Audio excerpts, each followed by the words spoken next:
বিশেষ দ্রষ্টব্য, পুরো ভিডিওটির স্ক্রিপ্ট সংগ্রহ করা হয়েছে vn.quora.com থেকে। এই সম্পূর্ণ ভিডিওটির স্ক্রিপ্ট এবং আইডিয়া মোহাম্মদ আদিবের।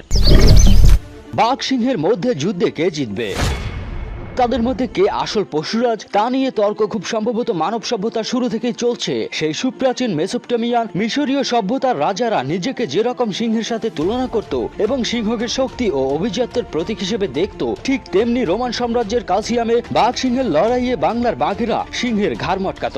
সুতরাং এই প্রশ্নের কোনো সহজ উত্তর নেই। সবার মনে একটা প্রশ্ন, কে আসলে বেশি শক্তিশালী, কে আসল পশুরাজ, তা নির্ণয়ে 10 সলিউশনসের চোখে দুটি বিষয় বিবেচ্য। প্রথমত বাঘ সিংহের চেহারাগত বৈশিষ্ট্য এবং সামাজিক আচরণ, দ্বিতীয়ত কোন পশুটির শক্তি বেশি এবং মুখোমুখি লড়াইয়ে কে জিতবে। আপনি বাঘ ভক্তই হন কিংবা সিংহ ভক্তই হন, ভিডিওটি মন দিয়ে দেখলে আশা করি ভালোই লাগবে। ভিডিওটির মূল অংশে যাওয়ার আগে এই ভিডিওটিতে একটি লাইক দিন, আর এখানে নতুন হলে hit the subscribe and click on the bell icon for next episode.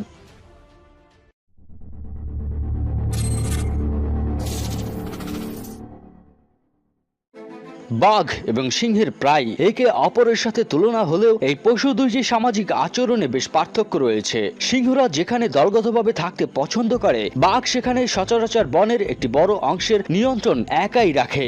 একটি বাঘ বনে যেই অংশকে নিজের বলে দাবি করে তাকে টেরিটরি বলে। কোনো বাঘই তার নিজের টেরিটরিতে অন্য বাঘের অনুপ্রবেশ মেনে নেয় না। পুরুষ বাঘের টেরিটরি 60 থেকে 100 বর্গ কিলোমিটার পর্যন্ত বড় হতে পারে। প্রত্যেক বাঘই তার নিজস্ব টেরিটরিতে শিকার, খাদ্য, পানীয় সহ সকল প্রয়োজন মেটায়। অন্যদিকে সিংহরা আসলে বনে নয়, থাকে মুক্ত সাভানায়। বাঘের তুলনায় সিংহেরা অনেক বেশি সামাজিক এবং তাদের দলবদ্ধ আচরণও বেশ জটিল।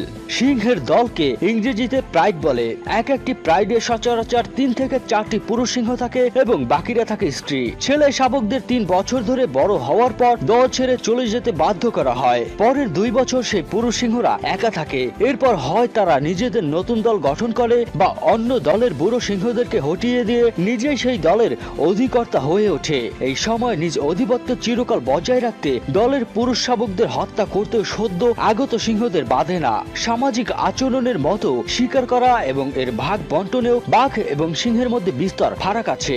বাঘ যেখানে সচরাচর নিজের শিকার নিজেই করে, সিংহ সেখানে শিকার করে দল হিসেবে। শিকারের মূল কাজটা সিংহীরাই সাধারণত করে, সিংহ এসে স্রেফ ভাগ বসায়। শিকারের ভাগ বন্টনেও পুরুষ আধিপত্যবাদ সুস্পষ্ট।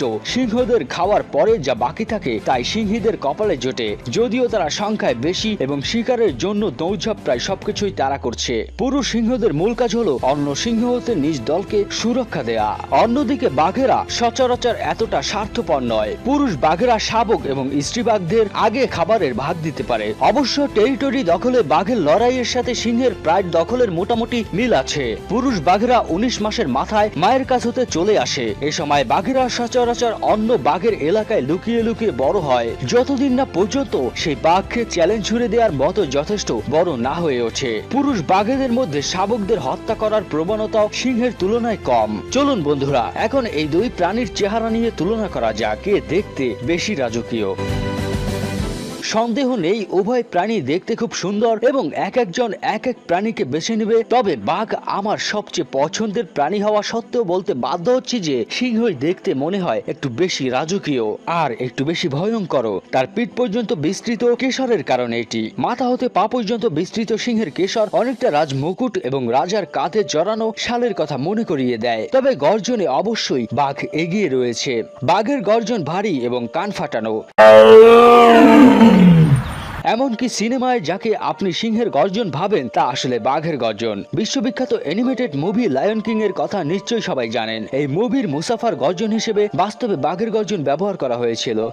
বিষয়টা মজার। বলে রাখি, সিংহ যতই হাজারো লোককথার কিংবদন্তি ও রাজকীয় চেহারার অধিকারী হয়ে থাকুক না কেন, গায়ের জোরে কখনোই বাঘের সাথে এটি পেরে উঠবে না। দুই প্রাণীর শারীরিক শক্তি এবং সক্ষমতার পার্থক্য এদের শিকার অভ্যাসেও ধরা পড়ে। সিংহ সচরাচর দল হিসেবে এবং বাঘ একা একা শিকার করে এবং এই জন্য এই দুই প্রজাতির প্রাণীর মধ্যে শিকারের তুলনা করাটা একটু জটিল। তবুও চাইলে করা যায়, কারণ নতুন দলের দায়িত্ব নেওয়ার আগে প্রতিটা পুরুষ সিংহকে যেহেতু কয়েক বছর একা একা শিকার করতে হয়, বাঘ শিকার করার চেষ্টা করে আর এদের শিকার করার ধরন একদম আলাদা। বাঘ শিকার করার চেষ্টা করে অ্যাম্বুসের মাধ্যমে। খুব ধীরে ধীরে লুকিয়ে শিকারের একদম কাছে চলে আসে এবং হঠাৎ করে ঘাড়ে ঝাঁপিয়ে পড়ে। শিকারের প্রয়োজনে বাঘ চাইলে 30 ফিটেরও বেশি দূরে লাফ দিতে পারে, যেখানে সিংহ পারে মাত্র 25 ফিটের মতো। বাঘ তার ওজনের 5 গুণ বেশি বড় প্রাণীও শিকার করতে পারে। পৃথিবীর সবচেয়ে বড় মহিষ প্রজাতি যাকে গৌড় বলে, এটি ভারতে পাওয়া যায়। এদের ওজন 1 টন। আর এসব প্রাণী হলো বেঙ্গল টাইগারের পছন্দের শিকার। এক একটা গৌড় আকারে কতটা বিশাল হতে পারে তা সম্পর্কে ধারণা পেতে হলে গুগলে সার্চ করুন গৌড় লিখে। একটি সিংহ কখনোই একা একা এত বড় কোনো জন্তু শিকার করতে পারবে না। তারা সাধারণত নিজ ওজনের দ্বিগুণ আকারের পশু শিকার করেই সন্তুষ্ট থাকে। বাঘ সিংহের মুখোমুখি লড়াইয়ের বর্ণনায় যাওয়ার আগে দুজনের শক্তির তুলনামূলক পার্থক্য সম্পর্কে আরো কিছু কথা বলা উচিত। আগেই বলেছি বাঘের গায়ে সিংহের চেয়ে শক্তি বেশি।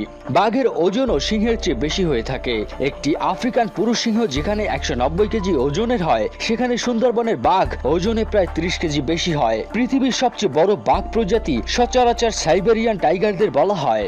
এক একটা পুরুষ সাইবেরিয়ান টাইগার 300 কেজিরও বেশি ওজনের হতে পারে, যা পৃথিবীর সবচেয়ে বড় সিংহ প্রজাতির আফ্রিকান সিংহের চেয়েও পাক্কা 110 কেজি বেশি ওজনের।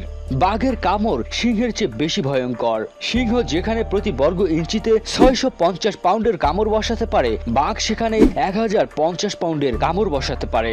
ইন্টারনেটে এ নিয়ে আপনি অনেকক্ষণ ঘাটাঘাটি করলে পাবেন এই দুই প্রাণীর মধ্যে কার থাবার জোর বেশি। বাঘের থাবা সিংহের চেয়ে 24% বেশি চওড়া। এছাড়াও হাড়ের গঠন বলছে বাঘের থাবায় শক্তি সিংহের চেয়ে অনেক বেশি। অনুমান করা হয় বাঘ সর্বোচ্চ 4000 কেজি ওজনের থাবা মারতে পারে, যা একটি মহিষের মাথার খুলি ফাটিয়ে ফেলার জন্য যথেষ্ট। বাঘের পেছনের দুই পা সিংহের তুলনায় খাটো এবং বেশি শক্তিশালী, যার ফলে বাঘ পেছনের দুই পায়ে ভর করে উঠে দাঁড়াতে পারে এবং একই সাথে সামনের দুই পা দিয়ে সমানে থাবা মেরে যেতে পারে, যা সিংহের পক্ষে অতটা ভালোভাবে করা সম্ভব নয়। এছাড়া বুদ্ধিমত্তাতেও বাঘ সিংহকে টেক্কা দিতে পারে। নতুন পরিস্থিতিতে খাপ খাইয়ে নেওয়া বাঘের জন্য সিংহের চেয়ে সহজ হয়। সার্কাসে সিংহকে যে ট্রিক্স শেখাতে মাসের পর মাস লেগে যায়, বাঘ তা 5 সপ্তাহের মধ্যে রপ্ত করে নিতে পারে। বাঘের আরো একটি বৈশিষ্ট্যের কথা না বললেই নয়। বাঘের ওজন সিংহের থেকে বেশি হওয়া সত্ত্বেও বাঘকে অনেক ক্ষেত্রে সিংহের তুলনায় দেখতে বেশ ছোট লাগে। এর কারণ হলো বাঘের মাংসপেশি এবং হাড়ের ঘনত্ব সিংহের চেয়ে বেশি, যা লড়াইয়ে অধিক সুবিধা দিতে বাধ্য। তবে এত কিছুর পরেও সিংহের অন্তত একটি সুবিধা আছে, তা হলো এর কেশর, যা সিংহের ঘাড় এবং গলাকে সুরক্ষা প্রদান করে। অন্য সব বড় বিরল প্রজাতির প্রাণীর মতো বাঘও গলায় কামড় দিয়ে প্রতিপক্ষকে ঘায়েল করতে চায়। ঘাড় গলায় কেশর থাকার কারণে সিংহকে যদি বাঘ কামড় দেয়, সিংহের তেমন কিছু হবে না। ঘাড় গলায় কেশর থাকার কারণে বাঘের কাছে একটি পথই খোলা থাকে, তা হলো সিংহের পেটের নরম অংশে কামড় বসানো। তবে এই কাজটা বাঘের জন্য অনেকটা কষ্টসাধ্য, কারণ এক্ষেত্রে বাঘকে সিংহের অনেক কাছে আসতে হয় এবং তখনই 4 পা দিয়ে সিংহ বাঘকে প্রতিহত করার চেষ্টা করতে পারে। এছাড়াও আফ্রিকান সিংহের পেটও সচরাচর কেশর দিয়ে আবৃত থাকে। এভাবেও সিংহকে ঘায়েল করা একটা কঠিন কাজ। এক বাঘ সিংহের লড়াই নিয়ে হাজার হাজার বছর ধরে অনেক গবেষণা ও জল্পনা কল্পনা হয়েছে। ইন্টারনেট এবং ইউটিউব দেখে ঘাটাঘাটি করে মনে হলো এক্ষেত্রে কোনো নিশ্চিত সিদ্ধান্তে আসা যায় না লড়াই আসলে কে জয়ী হবে। কোনো কোনো যুদ্ধে বাঘ এক থাবায় সিংহের ভবলীলা সাঙ্গ করে, আবার কোনোটাই সিংহ করেছে বাঘের। নির্ভর করে সেই বাঘ ও সিংহের ব্যক্তিগত বয়স, লিঙ্গ, প্রজাতি এবং শারীরিক সক্ষমতার উপর। যদিও আমাদের মতে সম্ভাবনার পাল্লাটা বাঘের দিকে বেশি ভারী, কারণ এ পর্যন্ত যতগুলো বাঘ সিংহের যুদ্ধ হয়েছে বাঘই তাতে বেশি জয়ী হয়েছে। এটা বলতেও দ্বিধা নেই যে কেশর না থাকলে সিংহ বাঘের সামনে দাঁড়াতেও পারত না। বাঘ সিংহের চেয়ে অনেক বেশি শক্তিশালী এবং ক্ষিপ্র এক প্রাণী করে সরে আসে। বাঘ তার হিংস্র রূপ এবং শক্তিমত্তার সর্বোচ্চ প্রমাণ দেখায় একমাত্র কোণঠাসা হয়ে পড়লে। আহত বাঘ তার শেষ রক্তবিন্দু দিয়ে লড়াই করে যায়। তো সবশেষে মূল উত্তর দেয়া যাক, বাঘ এবং সিংহের মধ্যে কে আসল পশুরাজ? এতক্ষণ ধরে আপনি ভিডিওটি দেখলে আপনার কাছে এ ব্যাপারটা পরিষ্কার। চেহারা এবং সামাজিক আচরণে বাঘের চেয়ে সিংহই বেশি রাজার মতো। আগেই বললাম সিংহের কেশর রাজ মুকুটের কথা মনে করিয়ে দেয়। একজন রাজার ব্যাপারে কাম্য হলো তিনি তার সভাসদ দ্বারা ঘেরাও থাকবেন এবং আরাম আয়েশের ব্যবস্থা অন্যরা করবে। সিংহের ক্ষেত্রে এটা দেখা যায়। শিকার করে সিংহীরা আর সিংহ তা সবার আগে ভোগ করে। এছাড়াও সিংহের দল গঠন আর জোর করে অন্য সিংহের দলের দখল, রাজাদের পররাজ্য দখল এবং সাম্রাজ্য গড়ে তোলার কথা মনে করিয়ে দেয়। মনুষ্য রাজবংশ টিকিয়ে রাখতে যেমন নিজ সন্তান ভাইকে হত্যা করার রেওয়াজ যুগে যুগে চলে এসেছে, সিংহের মধ্যেও এই একই চরিত্র দেখা যায়। অপরদিকে বাঘের ক্ষেত্রেও এসব আচরণের বেশ কিছু দেখা যায়। বাঘ মাঝে মধ্যে শাবক হত্যা করে, বড় হলে গায়ের জোরে অন্য বাঘের এলাকা কেড়ে নেয়। তবে বাঘ নিজের শিকার নিজেই করে এবং সিংহের মতো বড় কোনো দলের সাথে থাকে না, যা ঠিক রাজার মতো নয়। তবে এক্ষেত্রে অনেকে প্রশ্ন তুলবে, বাঘ তো ঠিকই গায়ের জোর, ক্ষিপ্রতা, বুদ্ধিমত্তায় সিংহের থেকে এগিয়ে রয়েছে, তবে বাঘই কেন আসল পশুরাজ নয়? তার উত্তরে আমরা বলবো, একই কথা তো হাতি বা চিতার ক্ষেত্রেও বলা যায়। এদের গায়েও তো জোর বা ক্ষিপ্রতা সিংহের চেয়ে বেশি। তবে এসব পশুকে কেন পশুরাজ বলা হয় না? পশুরাজ নির্বাচনে কোন পশুর আচরণ মানুষ রাজের সাথে বেশি মিলে, সেটাই প্রথম বিবেচ্য হওয়া উচিত। সিংহের চেহারা বা আচরণ বাঘের তুলনায় মানুষ রাজের সাথে বেশি যায়। আরো একটা বিষয় খেয়াল করে দেখুন, শারীরিকভাবে শক্তিশালী এবং ক্ষিপ্র হওয়া কোনো রাজার অত্যাবশ্যকীয় বৈশিষ্ট্য নয়। তার যে একজন রাজা সাধারণত গুরুগম্ভীর, ভোগবিলাসী এবং নিজ সাম্রাজ্য সম্পর্কে সচেতন হয়। নিজে একজন পরম বাঘভক্ত হওয়া সত্ত্বেও বলতে হচ্ছে পশুরাজ হিসেবে সিংহই শ্রেয় এবং বাকি প্রায় সবকিছুতেই বাঘ সিংহকে টেক্কা দেয়। তো বন্ধুরা, এই ছিল আমাদের আজকের ভিডিও। আপনার মতে শক্তিশালী কোনটি, বাঘ নাকি সিংহ? আপনি কি মনে করেন? আমার মতে রয়্যাল বেঙ্গল টাইগার। আপনি কার সাপোর্টার?